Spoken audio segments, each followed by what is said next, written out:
सब बच्चों को बाग की तस्वीर नजर आ रही है। यहाँ पे एक टेबल और एक चेयर है, मेज और एक कुर्सी है। कुर्सी के ऊपर एक लड़की बैठी हुई है। टेबल के ऊपर एक कप चाय का रखा हुआ है और लड़की के सामने एक साइकिल खड़ी है।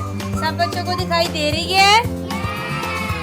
ओके, अब हम देखते हैं कि हमारी कहानी में हमें क्या बताया गया है। अच्छा जी, हमजा हमजा हमजा जो हमजा से शुरू होने वाला लफ्ज है वो कोई भी नहीं है। हमजा से कोई लफ्ज शुरू नहीं होता, ठीक है। हमजा जो होता है वो लफ्ज के ऊपर आता है। हमजा से कोई भी लफ्ज शुरू नहीं होता।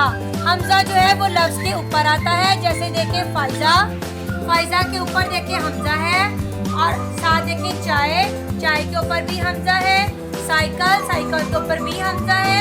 तो इन सब चीज़ों के ऊपर आपको, इन सब लफ्ज के ऊपर आपको हमजा लिखा नजर आ रहा है। तो हमजा जो है वो किसी भी लफ्ज से शुरू नहीं होता। हमजा हमेशा लफ्ज के ऊपर आता है। अब हम देखते हैं कि हमारी कहानी में हमें क्या बताया गया है। फाइजा बाग में बैठी चाय पी रही थी। उसके अब्बा जान उसके लिए साइकिल लेकर आए। वो साइकिल देखकर बहुत खुश हुई। हमें इस कहानी में क्या बताया जा रहा है? हमें इस कहानी में ये खुश होना चाहिए। क्या करना चाहिए?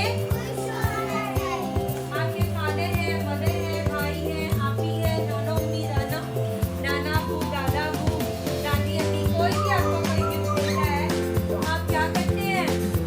खुश होते हैं। क्या करते हैं? खुश होते हैं और उनका शुक्रिया अदा करते हैं।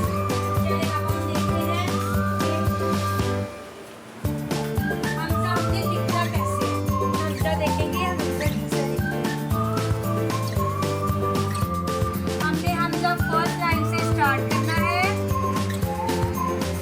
और सेकंड लाइन पे रोकना। फिर हमने फर्स्ट लाइन से स्टार्ट किया, फिर सेकंड किया। फिर से देखें।